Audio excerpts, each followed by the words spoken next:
This video will cover the day-to-day workflow for adding observers or CC recipients to a signature request and how they interact with the document. Start by navigating to the specific e-signature request you want to send. Ensure your document content and primary signer details are already prepared. Navigate to the e-signature request record and select the Related tab. The interface is familiar, but now includes a new related list. Scroll down to the e-signature observers related list. This is where you manage secondary stakeholders. Click the New button to add an observer.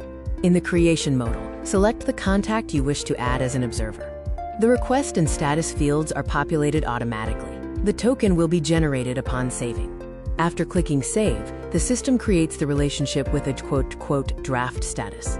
A unique secure token is generated in the background for private access. When ready, click Begin Workflow on the parent e-signature request. This triggers emails to both the primary signer and all listed observers.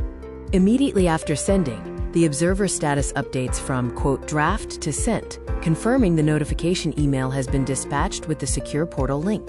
The stakeholder receives a professional branded email.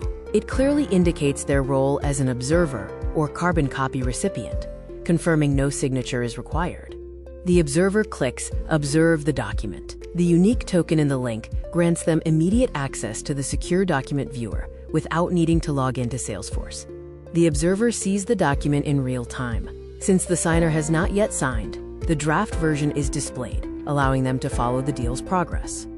When the primary signer completes their task, the DRTE engine finalizes the document and generates the signed PDF. If the observer refreshes their page or clicks the link again, the viewer automatically switches from the draft to the final signed content.